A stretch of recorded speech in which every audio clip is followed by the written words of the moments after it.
안녕하세요. 네, 안녕하세요. 오늘 뵙는 분은 엘길러리에서 개인전을 하고 계시는 최승윤 화가님이십니다. 네, 반갑습니다. 네, 반갑습니다. 네. 작가님, 이번 개인전 주제가 어떤 건가요?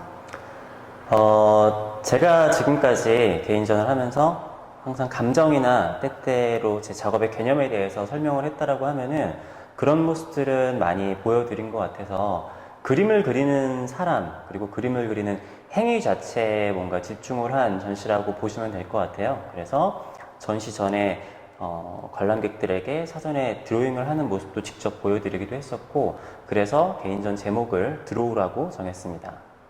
재료는 어떤 걸 사용하시죠? 재료는 유화를 쓰는데요. 제 그림을 보시면은 일반적인 유화랑은 좀 느낌이 좀 다르잖아요. 그게 제가 유화 물감을 직접 만들어서 써요. 만들어서 써서 도구 같은 경우에도 붓을 뭐 사용을 하기도 하지만 붓 외에 여러 가지 도구들을 많이 사용을 해서 조금 뭐랄까 좀 맑기도 하고 중첩되는 느낌이 보여지는 그런 유화의 느낌들을 표현을 하고 있습니다. 아, 이 재료가 유화라고요? 네네. 네, 신기하네요. 네. 처음 봤을 때는 아크릴이라고 생각을 하시는 분들이 많이 있는데, 제가 아크릴도 연구를 많이 해본 결과 오히려 유화처럼 이렇게 맑은 느낌이 나오지 않아서 유화를 제가 조합을 해서 만들어서 사용을 하고 있습니다. 추상 작업은 언제부터 하셨는지? 제가 어떻게 보면은 아주 옛날부터 추상 작업을 했다라고 볼 수도 있을 것 같아요. 그런데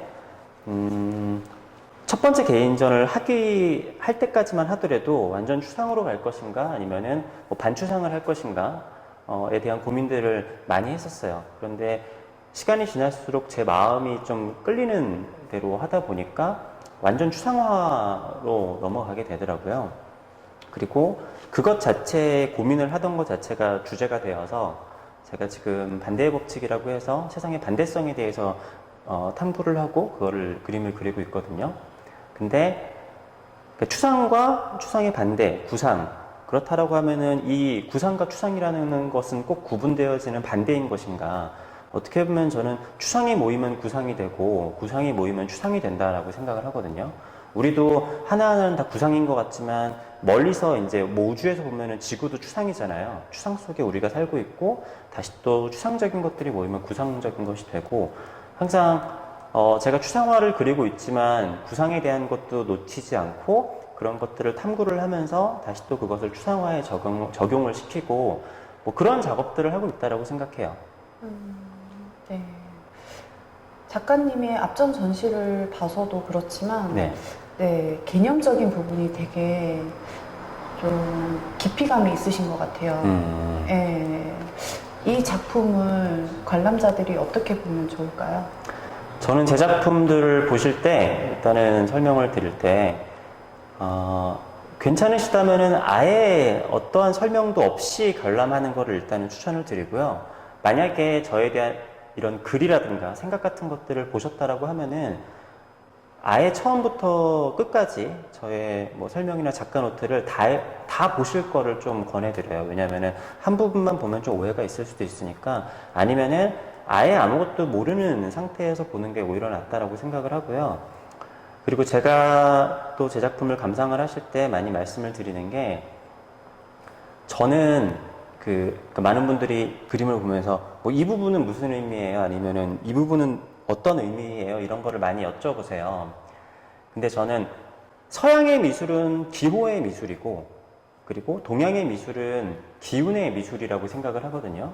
서양은 옛날부터 기호를 해서 그런 식으로 해석을 했었지만, 동양에서는 옛날부터 붓글씨를 쓰면서 그 사람의 마음을 판단을 하고 난을 그리면서 그 사람의 또 마음이나 생각 같은 것들을 생각을 하잖아요. 그렇듯이 제 작품에서는 여기에 어떤 기호적인 의미나 그런 것보다는 일단은 기운 자체를 느끼시는 게 접근 방법에 조금 더 올바르지 않을까라고 생각을 합니다. 네, 이야기 잘 들었습니다. 네. 여기 잡지 표지에 이렇게 작품이 나왔는데, 예, 이 작품 주제도 같은? 이것도 작품의 제목은 반대의 법칙이고 이 작품도 반대의 법칙이에요. 근데 제가 예전에 뭐 정지의 시작이나 자유의 법칙이나 여러 가지 시리즈들이 있었는데 최근에는 반대의 법칙이라는 올해부터는 그 제목을 가지고 하고 있거든요. 왜냐하면 반대의 법칙이라는 거는 굉장히 많은 것을 포용할 수 있는 그런 제목이라고 생각을 해요. 세상 모든 것을 포괄적으로 보는 법칙이니까. 그렇기 때문에 제가 오히려 조금 더 자유롭게 그림을 그리기 위해서 작품들의 제목을 뭐 올해부터는 반대의 법칙이라고 해서 하고 있어요. 네. 사실 저도 유튜브 채널이 있는데 제 채널에도 보면은 그렇게 화가를 준비하시는 분들도 많이 보고 미술 애호가 분들도 많이 보시더라고요. 전 일단 이렇게 유튜브에 미술 컨텐츠 자체가 늘어나는 게 굉장히 좋은 일이라고 생각을 하거든요. 저같이 개인적인 제 작가적인 이야기를 하는 채널도 있고 이렇게 작가들의 인터뷰를 하는 채널도 있고 그래서 제가 뭐 당부를 하거나 그럴 수 있는 입장은 아니기 때문에 이러한 미술 컨텐츠들을 유튜브에서 좀 많이 봐주시고 그리고 관심 있게 봐주시면은 뭐랄까 좀 경쟁력 있는 한국의 좀 미술 시장이 형성이 되고 사람들이 접할 때도 갤러리 가는 건 좀 어렵지만 유튜브에서 영상 보는 건 그렇게 어렵지 않잖아요. 그렇기 때문에 유튜브를 통해서 조금 더 대중하고 가까워질 수 있는 기회가 될 수 있을 것 같아요. 그래서 조금이라도 미술에 관심이 있으시다면은 뭐 이 채널도 그렇고 제 채널도 그렇고 많은 관심을 가져주시면 좋을 것 같습니다. 네, 관심 가져주시기 바랍니다. 네. 마지막으로 작가님 작품 주제에 대한 이야기를 한 번만 더 듣고 싶어요. 네네. 네, 다르다라는. 네. 이게 뭐 짧게 드릴 수 있는 얘기는 아니지만 그래도 짧게 드리자면은 저는 세상의 가장 근본적인 힘이 무엇일까에 대해서 탐구를 많이 했어요. 근데 제가 생각을 해보니까 우주에서 가장 기본적인 힘은 중력이잖아요. 중력이라는 거는 N극과 S극이라는 반대가 합쳐져 있는 그런 역설적인 것이라고 생각을 했거든요. 사람 같은 경우에도 들숨을 쉬었으면 날숨을 쉬어야 되고 그리고 심장이 수축했으면 팽창을 해야지만 우리가 살아갈 수 있잖아요.